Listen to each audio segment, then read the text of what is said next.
27th January, I'm Jeff Hart, town mayor. Can I just start by thanking Councillor Brown for opening the fire last night's evening song at the Monday Centre, which raised almost £600. Thanks very much, Councillor Brown. And I'd just like to record that all these events, which are on Saturdays and evenings, that Gary Mason gives amazing support, so record that. Okay, so a couple of things. It's been recorded, so please speak clearly. Make sure your mobile phone is switched off. And if anyone wants to stand, they can stand. It's difficult. You don't have to stand, but just catch my eye if you want to speak. Okay, apologies for absence. We received apologies from Councillor Jack, Councillor Pennington, and Councillor Trim. Two are non-business related and one is business related. Okay, can I have a vote to accept those? Second by Councillor Brown, all in favour? Yeah, okay, thank you. Declaration of interest. Councillor Bartlett, thank you. Sorry, Chairman, again, my usual thoughts for Councillor Wimborne, thank you. Brown, Same again, please. Councillor. Yeah, my usual one being, the bandmaster of the town band and chair of the Minster. Yeah, thank you. Councillor. Also committee member for the caucus. Thank you. Sorry, what's that again? Committee member for the Wimborne caucus. Thank you. Yeah. Thank you. Okay, we're going to take item 11.2 now, because we've got some visitors, so everyone will stay the whole evening. This 11.2 is about a request from a rugby club to have a 75th anniversary event at the site on the 6th of June 2026. 10 o'clock. Well, we received correspondence from representatives from the rugby club requesting the use of the site, which is outside the normal terms of the tenancy because it's outside of the rugby season. So the event has been described as starting in the morning through to late evening with a marquee bar, live music, food bands and activities for all families and friends. They'd like to seek authorisation from the landlord, and it will be, the idea is to showcase a number of events, including the walking rugby, and encouraging people to come and try that. The rugby club are aware that the town has put the events taking place this year, and they're looking forward to showcasing the events with that as well. Okay, any comments? Councillor Roberts.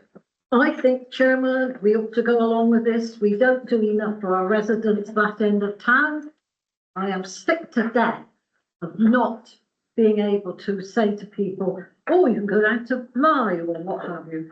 It is absolutely imperative as a council that we are inclusive of all our residents and all our clubs. And I, for one, am very much in favour of it. Thank you. Anybody want to comment further? You want to propose, Councillor Roberts? Yeah, I propose that we go ahead, Chairman. Councillor Wheeler, secondly, all those in favour? The against? The abstentions? No, that's I'm in favour, sorry. Okay, all in favour? Amazing. Thank you for coming. Thank you. No questions. Thank you. Thank you very much. Look forward to seeing you then. Well, I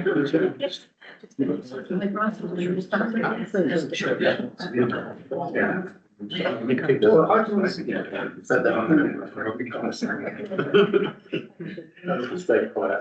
Okay, item 4, public participation. I'm going to January. Thank you very much. Again, got top. Just a little chance to read this back then, if you want to say it. Keep it down there.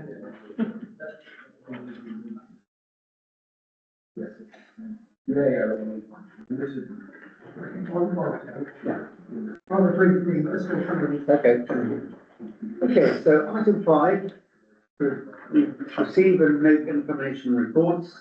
The Dorset Police are here. Dorset Ward Councillors. Councillor Bartlett, do you want to do a bit of your second? There isn't really anything to report, Chairman, other than the council's going through its budget setting process. It's been through both scrutiny committees and it'll be coming to the cabinet full council for approval. And we've got a report of them once we've gone through the last. Thank you. I'm going to check the one thing. More related to the folk festival. Okay. We've got to attend that. Yeah. Thank you. Yes. Councillor David Morgan, I will councillor sending apologies. If you'd like to report on 2 items, number 1, Julius Road. It's been agreed by the county council after a meeting with councillors Morgan and Bartlett that for 6 weeks in June we will cover the folk festival period, the trial temporary traffic lights installed at either end of the bridge. This is to see that the traffic either way. Residents will be given a survey to complete to allow them to express their opinions on the trial. As you'll be aware, the residents have requested a 20-mile-per-hour limit on the road. If there's any possibility of pedestrian crossing, this could be situated near Pie Corner. Item number 2, pedestrian crossing at Wimborne Road at My Dentist. I heard back from the officer involved that phase 1, physical assessment of the process has been completed. Phase 2, which is surveying the road and its surroundings, will take place shortly. He awaits further details in due course. Okay, thank you. So from the mayor's perspective, did attend an interesting evening at Hall and Woodhouse Brewery recently, and they were giving out £60,000 to local charities, and all the people who got them got in big cheques. But there were quite a few mayors and other people there, so I congratulate them on that. We had the evening of song last night. We've got coming up a lunch at Wimborne Peak, with jazz singer, and we've also got the auction of promises that was very successful last year. Okay, should we go around the room? Should we go to Councillor Morgan? Nothing to say, sir. Nothing to say, sir. Councillor Ryan. Yeah, very brief. I went to a meeting of Wimborne Planet, and I was amazed really by the level of commitment and knowledge that the members of that committee had. And one thing that did strike me as very interesting is that the way that when they sort of do their reports, they itemise the way they contribute to the district to the strategic plan, which I found very interesting. I mean, they play a very big role, and I wondered, as an aside, do we have a map of what the way other organisations in Wimborne contribute to the realisation of that plan? Because if we don't, that might be something worth putting together. Yeah, okay, good question. Okay. Comments on Planet Moment were instrumental in collaborating with us on the strategic plan and provided a lot of detail to our plan, which we took on board. I'd have to go back and check if there are any other groups that were engaged and all would like to take part at that level. I think Planet Wimborne is quite phenomenal. For a starter, you can do a town trail this month. Each month will be a different theme. So this one is on music. And you'll walk around and hear bits of music, and I'll say, in this building, this song was written, or whatever. It's related to Wimborne. Each month I've got a theme, and we're going to sort of launch that on Saturday. Yeah. Yeah. Okay, thank you. Nothing to report, thank you. No, nothing to report. I've been in touch with the Wolf Mill, but not today, because it looks like it's pretty badly flooded, but the annual meeting, thank you, well, and I'm hoping we can recruit more, what we call trustees. Yeah. We're not going to have the launch down the project, not what from that. Give them attention. Councillor Wheeler.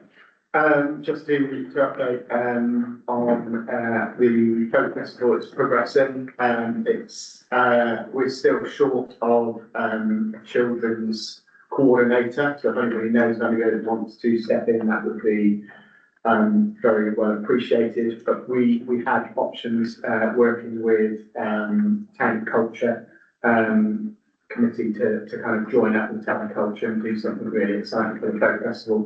The road closures applications are going in, and all the relevant documentation is being done. Yeah. Councillor Roberts. I didn't attend the last Wimborne and Bloom meeting because they were discussing the questions for the quiz. So I thought that might be a point thrown out anyway. But to say that with Councillor Brown, we met with 2 ladies and yourself from the visit garden. It seems to be going ahead. There's still quite a lot to do. There's quite a lot to come out.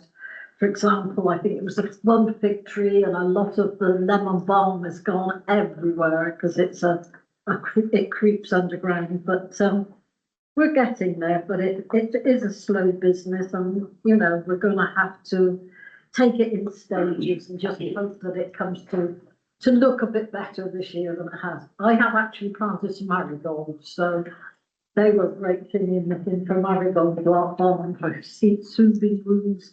So they are in. Whether or not they come up, it's up to the mice in my shed. Could I just add that the plan that they delivered to us, Yeah. was very good, wasn't it? Yeah. Very comprehensive. But there are a bit too many plants of the same sort in it, but it's what they've Oh, for everybody. I've noticed groups of people going into the visit garden. And I suspect it's because you go down below the commercial town trail, and that's part of the trail. Have you noticed that? No, not to, I haven't visited. Okay. Councillor Bartlett, With the report there. Councillor Ian, Yes. Sally, Yeah, the Wimborne, 20 is the line. We did a presentation in December up at Queen Elizabeth School for the Petit Prince, the novel, which was very well received, and they made the committee there made a really impressive effort. And I also wanted to pass on their wishes that they would like to be involved with the town of culture. We're just really looking to where anything we might fit in. that's a really good idea. Yeah. Thank you. And the Czechoslovakia. Thank you, Chair. Other than attending the Wimborne Folk Festival, nothing much to report. Only that I don't know where else to report this, other than myself and Kev, we probably reported the streets not being swept for some time, which caused a lot of debris being locked into the drains. Pleased to say yesterday they swept the streets, I think Stone Lane in Victoria Road, which made a huge difference. But I still get a lot of flooding right in the centre here, but I know the team is under a lot of pressure to address this, but whenever I go on walks, just take pictures and upload it onto the system. Thank you, Chair. Councillor Sandy. Could I just add to what Councillor Chapel-White has said? I've noticed the drain. I mean, it's one of my little pet hobbies. You know, the drains. It just there's so many drains not working properly. I was on Victoria Road yesterday and managed to get a splacky because one of the drains is not working, and in the square, I mean, there's just a lake because of a couple of drains there that are not functioning either because they're blocked up or they just don't work. So, and even in the cemetery, there are, when there's a heavy downpour, the drains just don't seem to cope with it. Paul, this morning, wasn't it? Yeah. Yeah. Okay, Councillor Nash.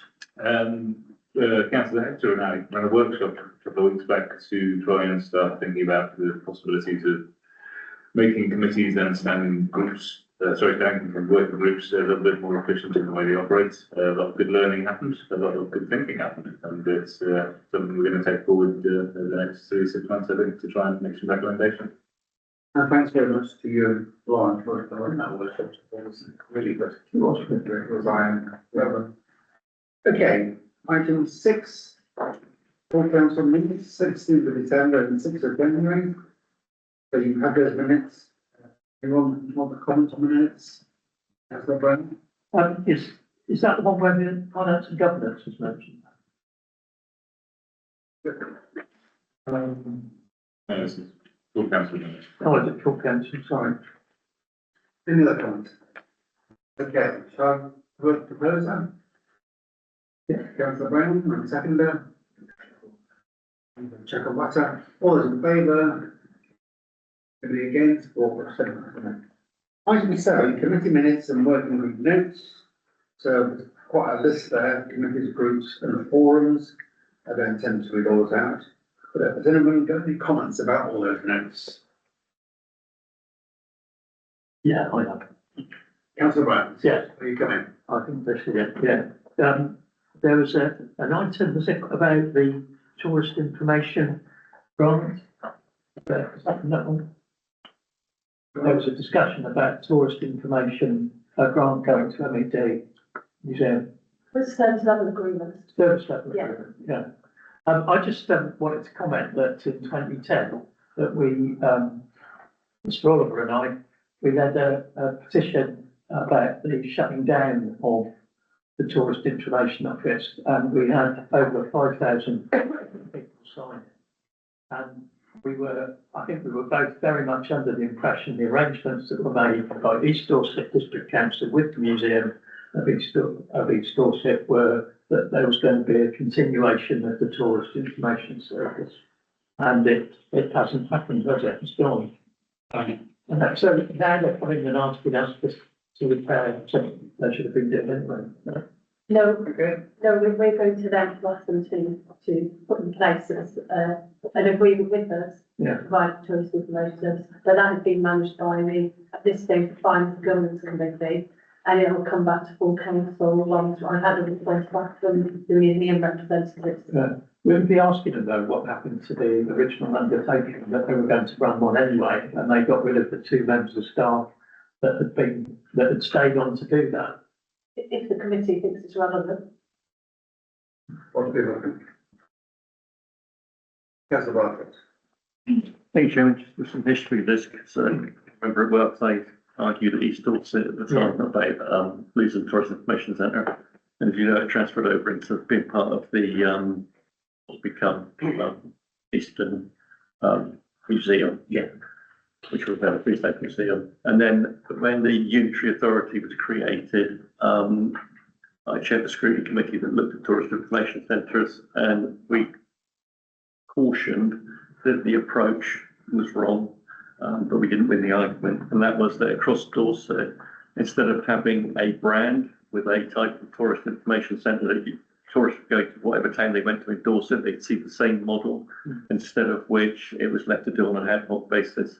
Towns did it themselves, and were just left to their own devices because they were going to fund it because the Unitary Authority was no longer going to fund them. So some ended up just being in post offices, some in town council areas, some with their own bespoke shop on the high street. I don't think it was a good model. I think it was wrong, and I think there should have been a branding. There should have been people visiting the county should have been able to recognise a tourist information centre in town across Dorset. But unfortunately, we lost the argument, and I think we'll rue the day that we did that, because I think it will affect the tourist income that can be brought into the county. Thank you. The town clerk and I, this last week, attended a meeting about tourism, Visit Dorset. We went to a meeting where they've been viewing how effective the Dorset, I can't remember the name of the organisation, Visit Dorset, coordinating tourism across the county. And it was very informative in terms of information, in terms of tourists, why they come, what they come for, when they come during the year. So all that is relevant really to any SLA we do, if we do set up one with an organisation. It might not be the museum, it might be another organisation at the stage, I don't know. Okay, Thank you. thank you. Okay, keep moving on. Sure. Yes. Sorry, are you taking these on block, or it's just a note, is it, these? We're just noting these, aren't we? Okay. You want to raise anything, Councillor Bartlett? It was just a concern around the Appendix 5, the Minster HR Committee. It alludes to various things but doesn't go into detail. So unless you were part of that committee within those discussions, you wouldn't know what was actually being talked about. Which committee? HR Committee on the Tuesday, the 9th of December.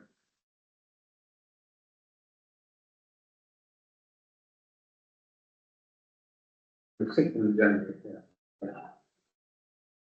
Town clerk, Well, if there's any questions, I'm happy to answer all of these, the chair of the relevant committee.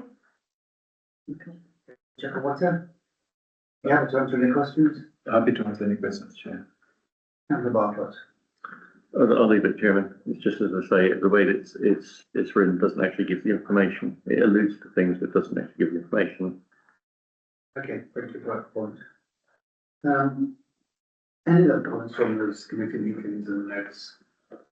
Okay, we're going to item 8, Roman 1, neighbourhood plan steering group recommendations to undertake a housing needs assessment for our neighbourhood plan process. Right, councillor Weir, have you got that? Yeah, I mean, it's in addition to what, was said earlier about the neighbourhood plan, in order for us to, take it forward, Dorset Council, they've recommended that we, undertake housing needs assessment, to support, the type of homes that, Wimborne Minster, residents want. And that provides data that allows us to move forward, with the suggestions that we have, for using brownfield rather than greenfield, infrastructure. Councillor Lash. Just a quick question about where that money would, which pot of money that would come from, would that be professional fees or something else? I think it is on the professional fees or general reserves. Yeah, so there is some money left over under the professional fees budget line. I am still waiting for some more invoices to come in for various professional fees. So if we're juggling that against our general reserves, I can't confirm that straight from at the moment. Thank you. Councillor Bartle.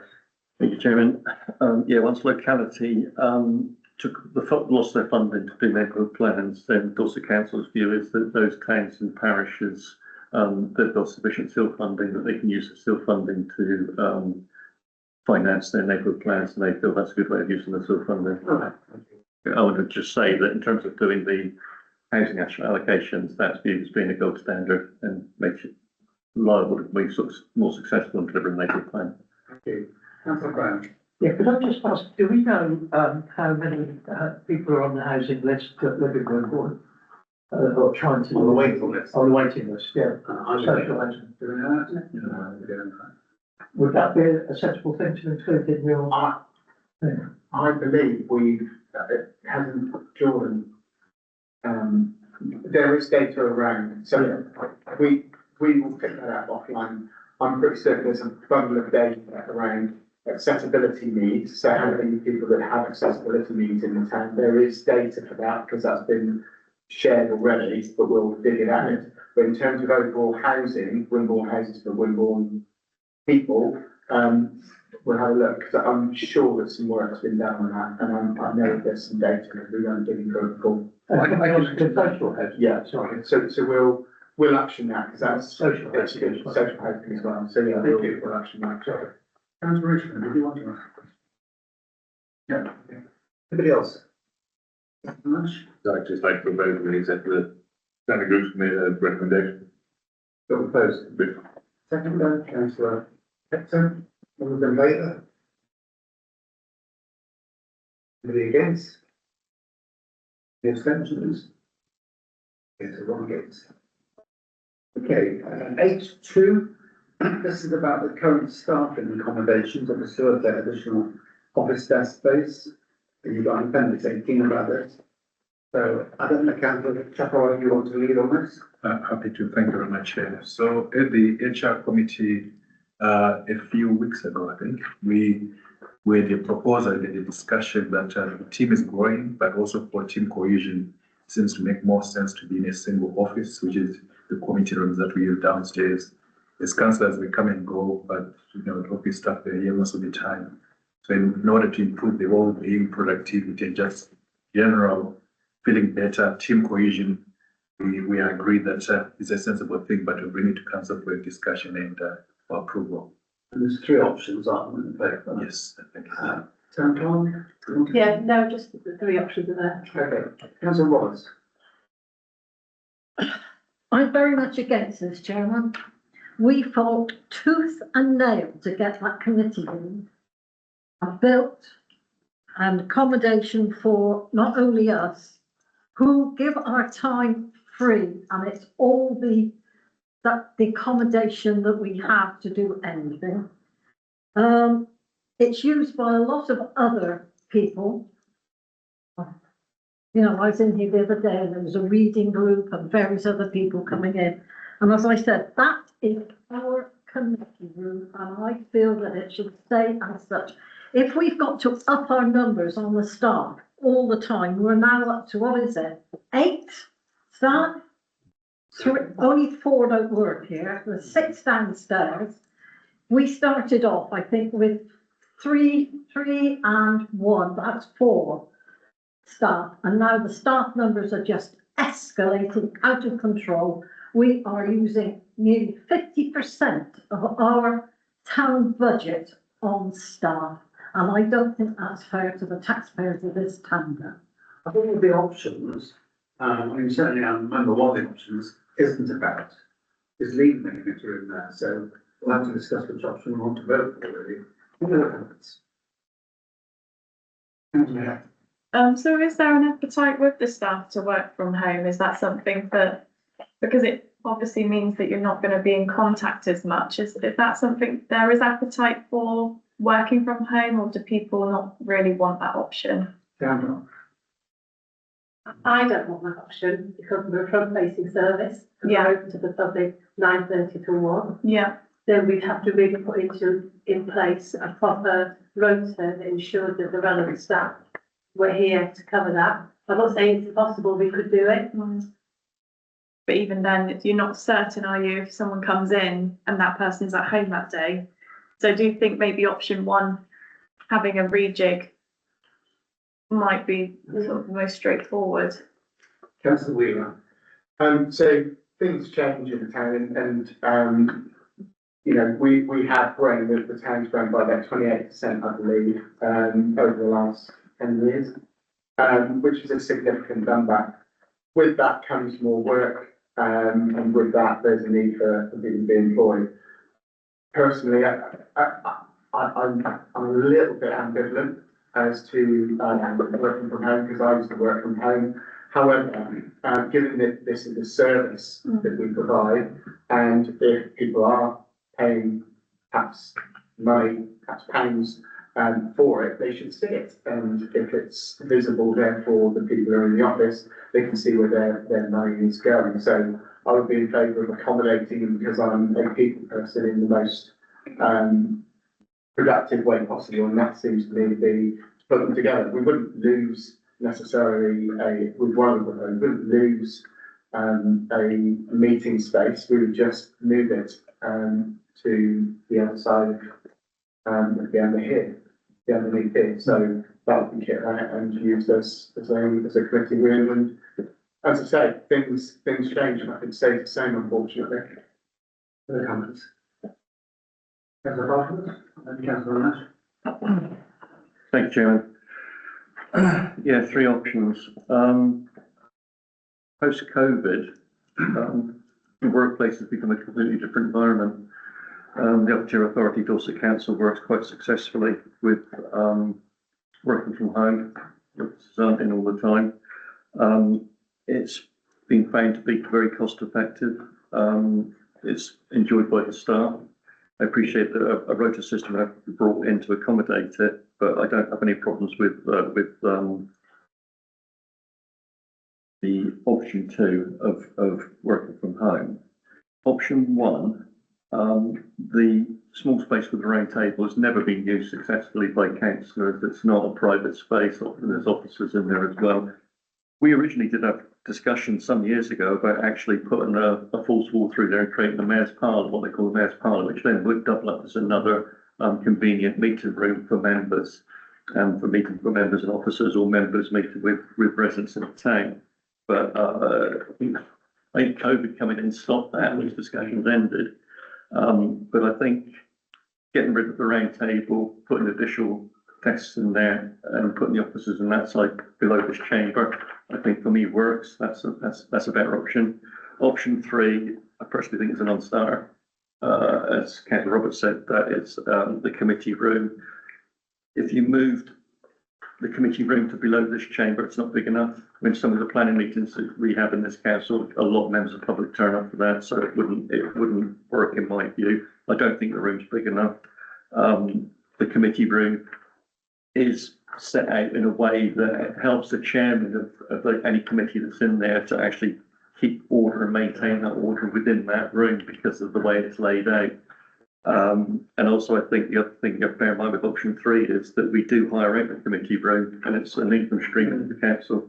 So I don't have a problem with option 1 or option 2, but I can't support option 3, definitely not. Okay, thank you. I mean, I think the committee room is quite a public space of working, I'm filling those groups and things. Councillor Nash? Just to say the data I started digging into around the amount of work the officers do is, plenty of validation for why we have so many of them. Let's put it like that. Moving on to the option, not particularly strongly swayed one way or another by any of these, but I'd like to point out that we do have this room and it is used for committees. We did it this evening very successfully. It's just one more thing to think about. Thank you. Any other comments? Councillor Morgan? So I think I favour option 1 for the time being. I have concerns about option 3 because it would lead the staff to the other end of the office. And it's like, we've got a reception right over here where people, you know, at this end, you've got the reception.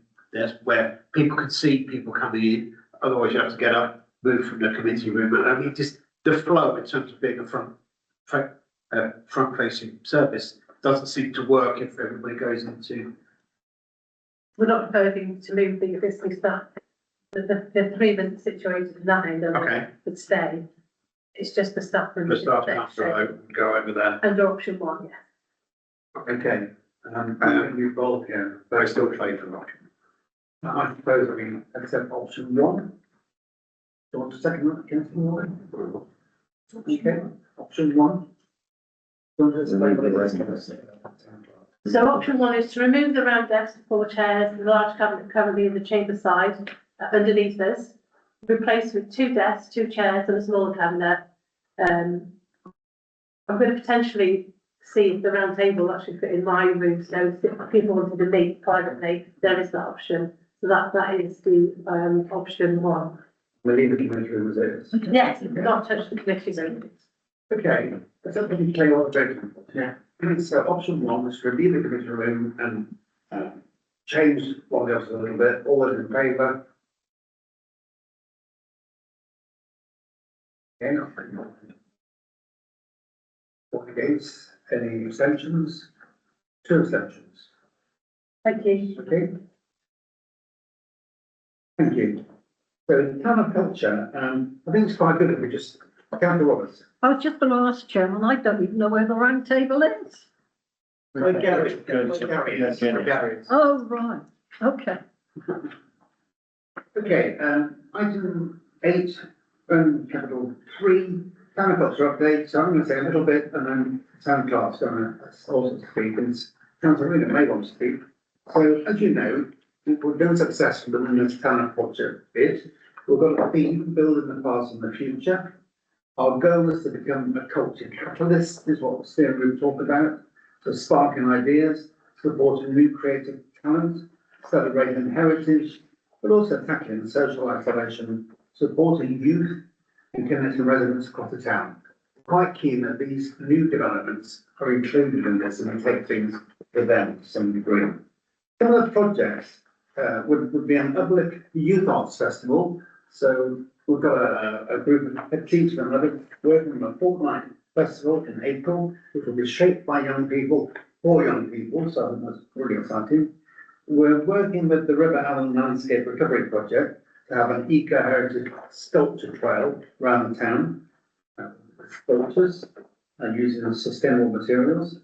We're also hoping that we can hold back a little bit of money so people can bid for small grants of £1,000 to actually put something on themselves. We're going to publish a Wimborne culture guide, so it will be a digital platform that will have every event. I personally find it sometimes from 3 of an evening, it's pretty impossible to find out what's happening everywhere, so that can be all on that place. The film festival, to give the youth that little walk stage as their place, go to the festival, and have sort of a talent contest sort of thing where they can go and play their music or their bands. You want to say what? Yeah, so you've really said it, but I suppose to reiterate, the folk festival committee is a very small but mighty team. But the way that we're working with the town culture is to dedicate Willow Walk stage and surrounding area as much as we can to the town culture committee, and then work with them to create a youth. They don't put background bands, but there'll be bands on there, young bands gives them an opportunity, and the folk festival will provide a stage, the jumbotron that they'll be able to be seen on. There's a natural amphitheatre there anyway. We pray for good weather, so if we don't have what happened last year. But we're also looking at the other options within the town from a cultural standpoint. So it's going to feel a little bit different this year. There'll be more folk than there has been in the past. If you go into the square, then add into some of the surrounding parts around the square, it should feel a bit more folky, and we're working with Emma to achieve that. Okay, and so we're very grateful to the various working groups. So I think we've been invited on, so I'll say the date, the launch on April the 18th, February 18th, at Walford Mill, and we're invited to get to that, the coast for town culture, from the features, and we're invited various people to come and do music, as we sort of mingle around. That's all in place. I mentioned the digital platform, and we're trying to decide tomorrow in the city we meet our photographer, who will sort of photograph all this, then do some sort of exhibition at the end. And we're also working hard with, we're calling them partners rather than sponsors, who will contribute to this, and they will benefit from that. Just walking to you. I just want to cover two things, but Go ahead. you sure? Yeah. So just so everyone is aware that the project manager has been working with the contractor to provide a marketing strategy around the event. And basically, this is what it looks like. We call it a partner toolkit. This is the look and feel of Wimborne Town Culture. We have a manifesto. We call it our culture catalyst. We have guidelines in terms of how our marketing material will be used. We have a logo based on our rivers. We have colours, we have fonts, and there's just an idea of what it all looks like once it's out and about in terms of merchandising things. Okay. And then the other thing that I'd like to share with you, and I know this is last minute, and I'm very happy to meet with anyone outside of this or for you to come to our steering group meetings, but I have an up-to-date budget specifically for this project, just so you can see where we are, where we started and where we are. So we obviously had 30,000 from Dorset Council, 30,000 ourselves. We're looking to confirm other income streams, which are to be confirmed. So everything below the 230,000 is to be confirmed, and that is what we're targeting for. And that is the bottom line figure. There's one significant external funding application that's obviously with the Arts Council, which we'll probably not find out till April or May. And there's one with the Heritage under the National Lottery for 20,000. So that's the target we are looking to achieve in terms of income. So in terms of expenditure, we have the project manager and the staff costs and the contractors' costs. At the moment, that expenditure figure is looking at that figure down the bottom. The second figure in the second column is our actual spend to date. Okay. That is that's available on the I'll make it available on SharePoint under the Town and Culture Steering Group notes. Councillor Bartlett. Yeah, thank you, Chairman. The sort of timing wasn't great with this because I've been so busy with the local plan and with the budget on Dorset Council, and you're all aware how financing within local government is. So it's been a bit of a headache. So I'm not sure with the Town and Culture whether you were still taking ideas, whether it's too late in the day. I wasn't able to get along to any of the meetings. So it struck me that East Dorset District Council, when it was in being, Wimborne was quite the jewel in East Dorset. It was envied by other board members, I can say that freely, because it was the eating and eating and drinking mecca East Dorset. And if we start looking at the pubs that are no longer there, Chris Sprang and I will start crying. But it is the eating and drinking mecca of East Dorset, huge nighttime economy, which obviously an economic benefit into the town. So I think it was about, we know that some years ago, Britain was thought as being pretty poor in the food states. The French thought it was quite amusing about our culinary inexpertise as it was, but in recent decades, we've progressed and now we produce good food now in this country. Cornish pasties. And some great chefs. And I was just thinking about, we've got a diverse amount of food outlets across the town, and whether there would be the scope to have like a World Food Day within the culture of the town. It was just an idea. I do apologise that I couldn't get to any of the meetings. We've got a steering group meeting tomorrow, so I'm personally make sure that stuff goes for the group. There is going to be a food festival in September, a bit organised. Yeah. Any other comments about culture? Thank you very much. I think it's impressive. Thank you for the drive. There was a time we wobbled a little bit in terms of driving this through. I'm glad that despite the initial worries it went through. Yes, there are issues to do with sort of, the funding bills that you're going for and the costs. But I think what I'm picking up from mainly the residents and some of the work you've done, it has been impressive, and I hope it succeeds. So thank you very much. Thank you. I spoke at the QE presentation evening a couple of weeks ago. We asked them to go and speak about culture. And I was when I've been speaking, they all gathered around us saying, how can we get involved? So I think there is across the town a real interest and a positive impact. So good luck to town and culture. Anything else on that now? Okay, should we go to item 9, the Wimborne Cemetery? Bring this back to earth. So the note figure to report up to date, again it's 19. And then I think the town class is going to say a word about memorial stone safety checks. I know how everyone really likes my new report. So I was talking to our cemetery manager, and as well as the activity summary report, we thought it's important that we keep the town council aware of where we are in terms of memorial safety testing, because there's been some very high PR related deaths as a result of memorials falling down on members of the public. So we're taking our memorial safety testing very, very seriously. We have a policy. It's in our governance processes. We inherited a certain amount of testing when we took over from the Joint Management Committee over a year ago now. So the cemetery manager has progressed that. So what we're hoping to do is probably every quarter bring you an up-to-date report of where we are in terms of memorial testing. There's a process that we'll go through. There's a push and pull. There's getting in touch with the push and pull physical test of them. There's putting in stakes, making them secure, getting in touch with the actual owners of the plots.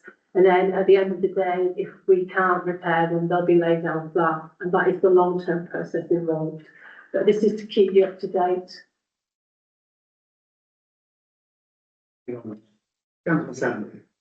Well, while I'm, I don't want anyone to be in danger walking along the cemetery, but I do struggle with the concept of most gravestones are probably about that high. I'm not sure how they would cause death and injury. Also, having a number of my relatives buried up there the last time, I went there one time to find that there was stakes and various sort of pieces of lead or whatever, which indicated that they were unsafe. I frankly found it ridiculous. I think that there are some old stones up there that are at a perilous angle, but by and large, I mean, it's a complete overkill. I think there have been some deaths. Like in Wimborne.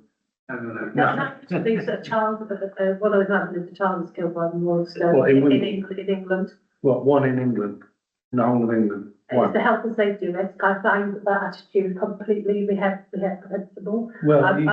You could find it reprehensible if you like, but, the truth of it is that they're not dangerous, you're just making work for yourself.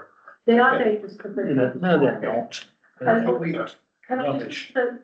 just sort of add that Absolute I rubbish. think that Council Brown should have declared an interest in terms of this item is related to something that is brought up as a personal nature with the public plot. It's up to him. Do you want to declare Non-pecuniary interest. Non-pecuniary interest. it? Right? No, Councillor Roberts. I was just going to say, Chairman, I went up there with Councillor Chakravarti some time ago, didn't we? And we did go round with the cemetery manager, the cemetery, not the manager, the cemetery superintendent. And he had roped off quite a few and had to stake them, and they did wobble. He was just being, I think, extra cautious and working out how many actually were unstable. And it's not the bottom half of the cemetery, it's the top half where the worst of it is, which are the newer graves. So, as I said, I went up there and, as you know, I live opposite, so. But I will be coming up there.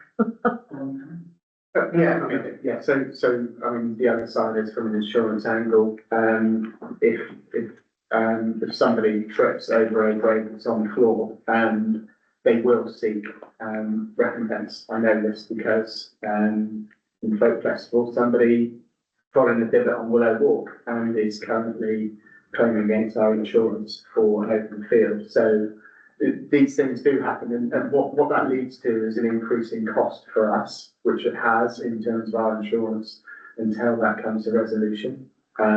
So I think risk is all about proportionality, and it's one to take a view on. My guidance would be to have a look at, but to take it on board with the comments made today, but take a view on the risk.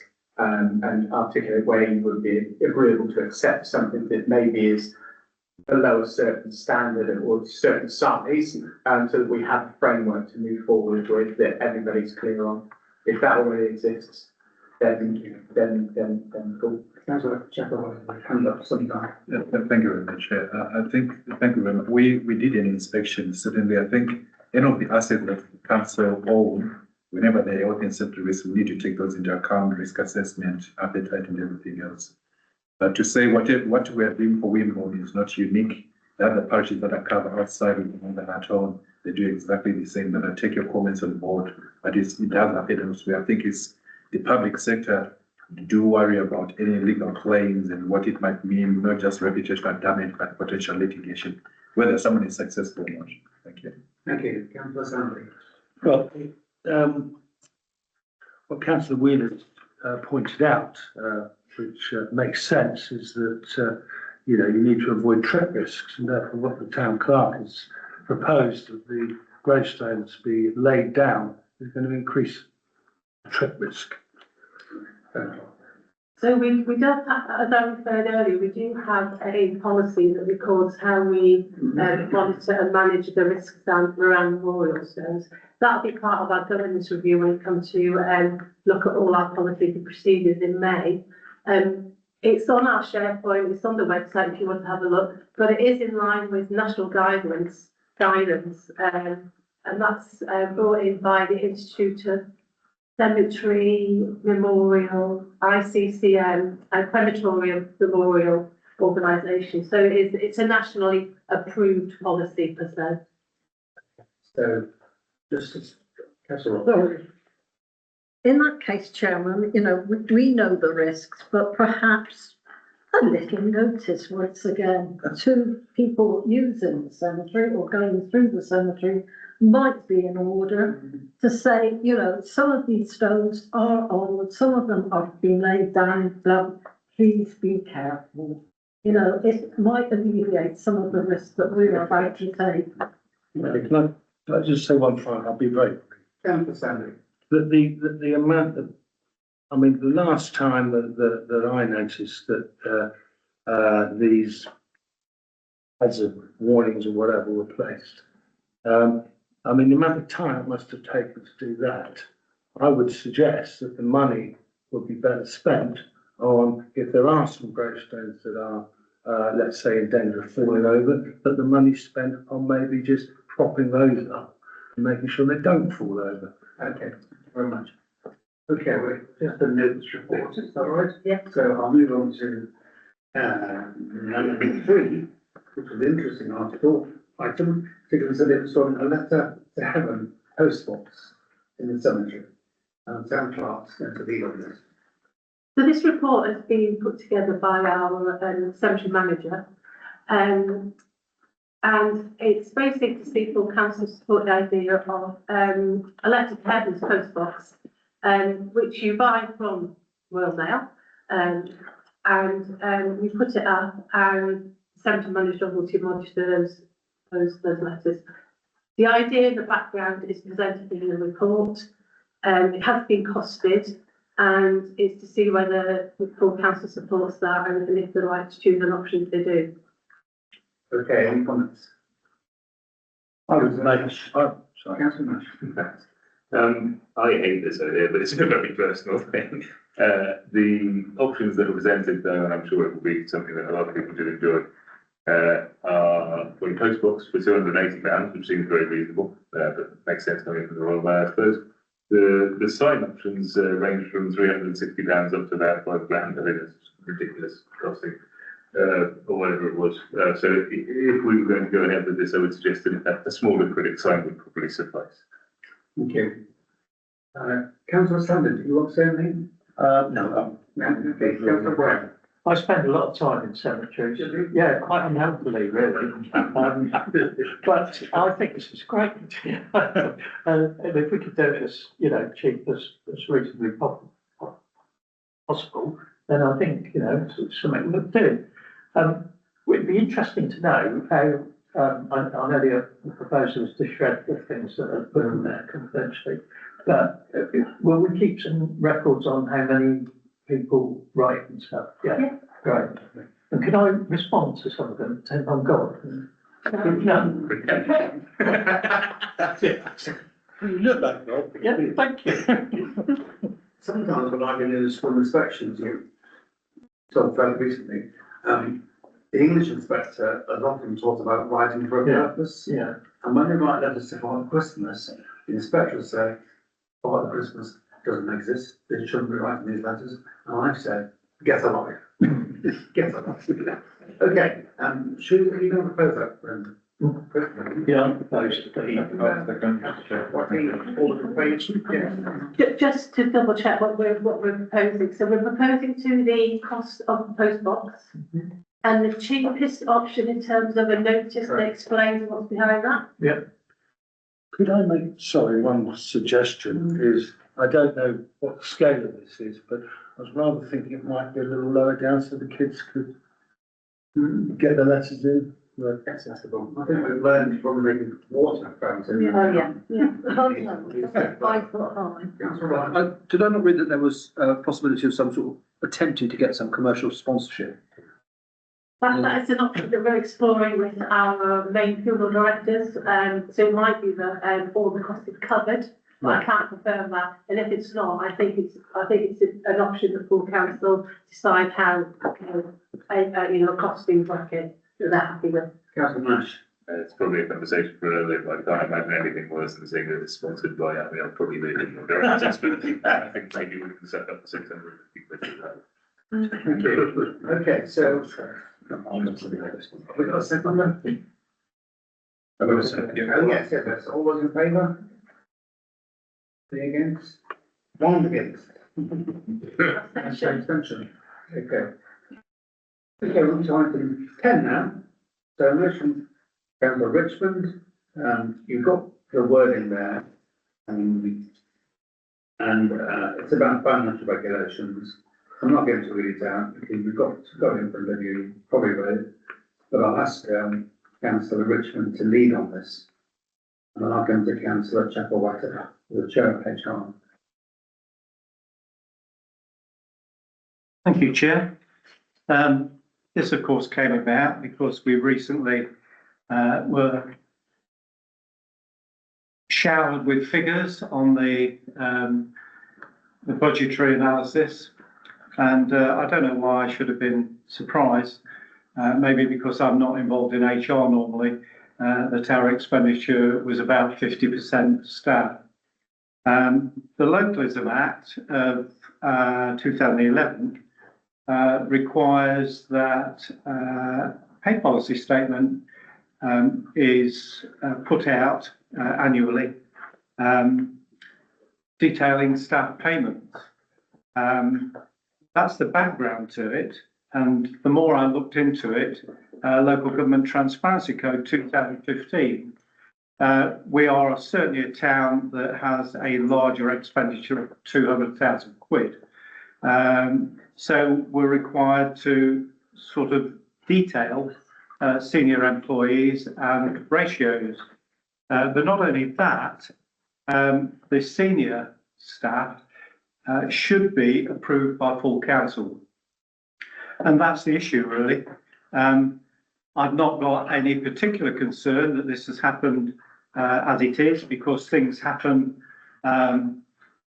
Minor things, little wording issues are often missed. But for HR or full council, is HR forget about full council, and that's contrary to the Local Government Transparency Code. I don't want to make a big deal about that. I'm just concerned that we involve the full council in major expenditure, which is actually 50% of what we spend. So simple request that we say HR and not HR or. So Okay. the word or. Councillor Chuckleworthy. Thank you very much, yeah, I've read the motion. Thank you very much, Councillor. So I think we've got delegated powers. We've got about 4 committees who will take time to look at this and look at the minutes. We can't attend all committees, but we delegate the decision making with it, to allow those committees to look at this and make recommendations to full council. I've looked at the scheme of delegation. I think, in my view, the relevant committee does look at expenditure, but we also have the finance and governance. So it's more than one committee which looks at finance and expenditure. I see our role as a full council more strategic. Otherwise, we'll be looking at team and other things, which is not, I know that's not intentionally, but I want us to be much more strategic. Look at the big ticket items. We know how much in terms of percentage we are spending on staff. The big ticket item that will come from the HR committee is when we are looking at future recruitment of key roles, for example, that will certainly come to committee. But the day-to-day issues, one is managed by the town clerk, head of civil service for a better term, but there's oversight from us as a committee. But all the finances, it's also overlooked by the finance and government committee. I do believe there are enough checks and balances within the system. Okay. Happy to be challenged. Thank you very much. Thank you. Councillor Nash, do you want to comment as Chair of Finance?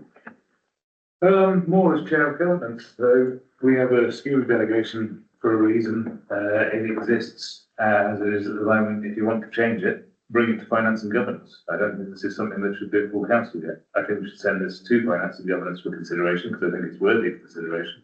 Have that debate and then come back with a recommendation. Okay, any other comments? Town Clerk. It's my understanding that in terms of the transparency codes of the local government, that we are completely adhering to what's required of us, which is a check by the internal auditor process. My salary is published. Full council decides on the appointment and the dismissal of the senior officer, which is the town clerk. So I don't believe we are not in adherence to those transparency rules. I actually haven't said that we are not compliant. All I have said that I believe that in the interest of transparency, we should delete the word or and include the word and. I haven't inferred that there is anything at fault with your current administration. Thank you. Councillor Beaver.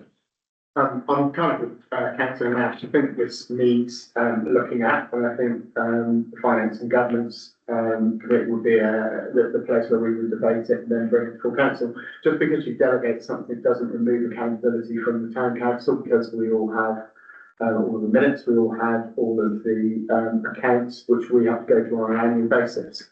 We do review the scheme of delegation, I think every May. Yeah.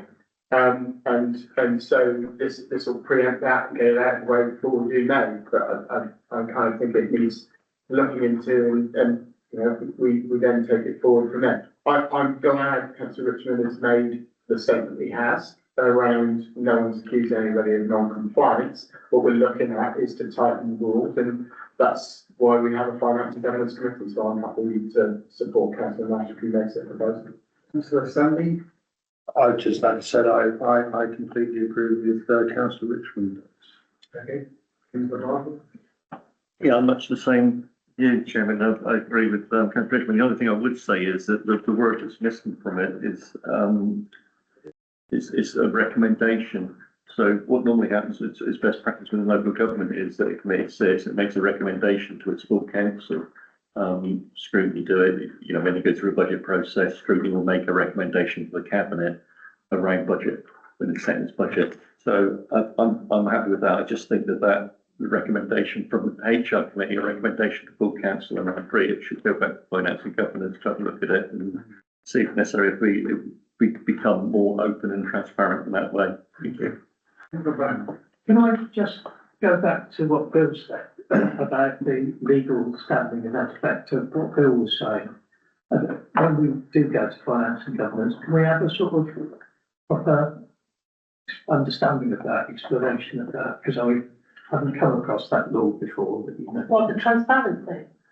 No, not the transparency, you said there's a local government act or something? Yeah. Got the book here if you want it. So the Localism Act, 2011, Transparency Code 2015. I'd like more info, you know, when we do discuss it, if we can. Yeah. Okay, Councillor Richmond? Yeah, could I just say, obviously, the wording of those talks about full council. Finance and governance on our website has a whole load of delegated issues, and they don't include that. Now, finance and governance, to my mind, replaced PPS, which was the personnel policy and strategy, which is still mentioned on our website. So the fact that it requires full council, as Councillor Barton said, that's why I've really not involved any other names of any other sub-councils that we actually have, and just require them to full council. Thank you. Okay, so we're going to have a proposal. Yeah, I propose that we send this to finance and governance for debate and bring a recommendation to full council. I just extend a greeting to anyone who doesn't sit on that committee to come to that debate. You'll be more than welcome to speak. That's a good idea. Okay, so we've got a proposal. All those in favour? Anybody against? No abstentions? Okay. On to item 11. Correspondence consultations. There's a document, aiding better, age-friendly town guide for noting, but I think the town council interested only one before that. And sort of spending time on this. I think it's an interesting concept that's being pushed but nationally for parish and town councils to think about. And it's probably relevant in terms of, do we renew in terms of our strategic plan, our action plan for the year, and the work of the neighbourhood plan?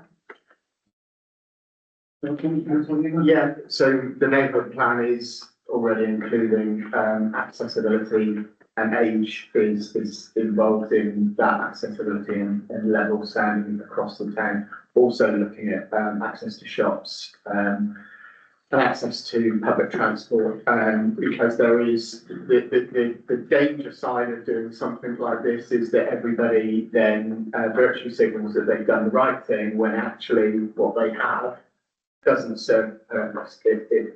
It's something, it's fit for purpose, not fit for use, is the word that I would use if I was in corporate land. So what we're looking on the plan is to look for something that's more fit for use. And so I would support this, with neighbourhood planning, if that helps. Councillor Nash? Yeah, it says age friendly, but it then really only talks about the aging. I think in this town, we should probably essentially focus on the other end of the scale a little bit more. Okay, Councillor Brown? Yeah, there's probably, I've been doing a bit of work from the town and culture stuff about inclusion and accessibility, and there's something I've come across too, which I haven't seen before, called Growing Compassionate Communities, which Town Clerk put me on to, and it's really very good. And that, it would incorporate that and all the other things that you said about young people and things as well. So I think there's a lot of mileage in this, and we're seeing. Thank you. Councillor Morgan? Yes, so I thought that it's an interesting read. I think there's some quite nice case studies in terms of what people have done, which I think we can make use of. And I think in many ways there are lots of things in there that we're already working on with either from the council or within community groups. The point that I really wanted to make on this is that I look around this room and I look at the groups and societies we have in town, and I look at who is represented in those groups, and it is exactly the people that this document tells us to think more about these people. The over 50s. The average age of this forum is considerably over 50. I think we have these things covered. What we do not have covered are those people who do not have a voice, are too young to have a voice, or are striving to finish school, striving to get jobs, don't have the time to sit on committees like this, too busy working, too busy saving for a house. Those are the groups that we really struggle to see eye to eye with. We have the rest of it covered. I think it's great to have a document like this, but I want the documents that focus on those other demographics, which are equally important. Really good point. And I guess we'll do now a little bit with our youth council to capture those. Yeah. The younger views. Anything else on this item? We're just noting this, aren't we? If anybody wants to propose anything in terms of reviewing it and pulling into anything else that we're doing. Councillor Wheeler? So I'd like to pull some of it into neighbourhood plan, but with the modification that we look at all demographics and how we're servicing them. I think the neighbourhood plan does that in terms of looking at housing and also accessibility. Whether you be young and struggling to get on the housing market, whether you're young and disabled and access challenged and need social housing on a level that you can still access the town, but also then by default looks at how how you can make the town more age friendly. So it kind of covers all of that, and I think if we can subsume it a little bit through the neighbourhood plan, I'd be happy to. Okay, I'll second that. All those in favour? Against or abstaining? No. Okay. Sorry, last really question in terms of representative roles. And it's for information basically. I've heard from the current chair of Dreamboats, who's informed me that they have now moved to an independent charity status. And at the moment, they don't require a council representative. So that's just for noting. And secondly, I've heard from a representative from Wimborne Waste, who are asking if they could get a council representative on their group, but I don't know if anybody's interested. Anybody else? Councillor Brown, anybody else? Councillor Nash? Councillor Roberts?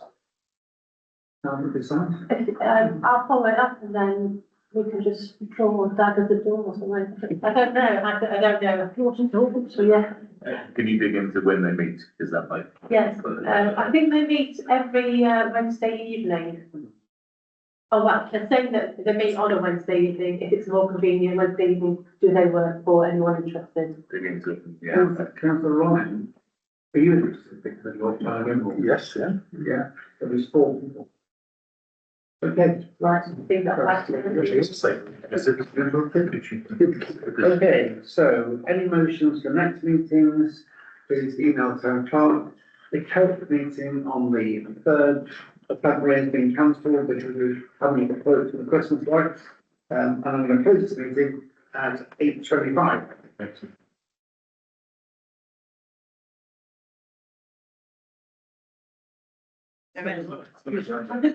Okay.